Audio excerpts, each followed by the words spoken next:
প্রতি বছরের মতো এবারও হিজরি নতুন বছরকে ঘিরে কাবা শরীফের গিলাফ পরিবর্তন করা হয়েছে।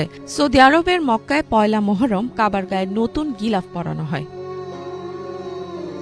এই গিলাফটি তৈরি করা হয় রেশম ও তুলা দিয়ে এবং তাতে সুশোভিত থাকে কোরআনের আয়াত।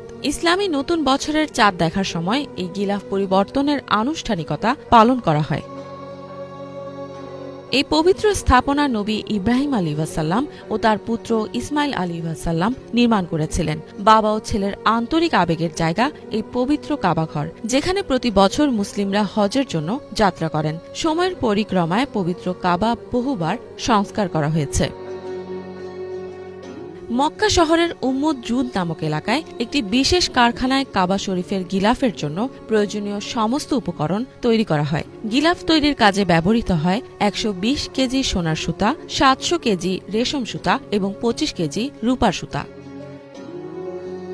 প্রায় ১১ মাস সময় নিয়ে নিখুঁত কারুকার্যে নতুন গিলাফটি তৈরি করা হয়েছে। গিলাফ তৈরির প্রক্রিয়াটি মোট ৭টি ধাপে সম্পন্ন হয়। প্রথমে পানি পরিশোধন করা হয়, তারপর রেশম পরিষ্কার করা হয়, এরপর কালো রঙে রঞ্জন করা ও বয়নের কাজ শুরু হয়। তারপর তৈরি করা হয় কোরআনের আয়াতের জ্যামিতিক নকশা এবং পরে স্বর্ণ রূপার সুতার সূচিকর্মের চূড়ান্ত সংযোজন করা হয়। সবশেষে করা হয় পরীক্ষা নিরীক্ষা। এই গিলাফটি ৬৭টি সূক্ষ্মভাবে বোনা রেশমের টুকরো নিয়ে গঠিত। এতে ৬৮টি কোরআনের আয়াত খোদাই করা হয়েছে। আয়াতগুলো রূপার সুতা এবং ২৪ ক্যারেট সোনার মোড়কে মোড়ানো সুতা দ্বারা তৈরি করা হয়েছে। নতুন গিলাফটির মোট ওজন প্রায় ১৪১৫ কেজি।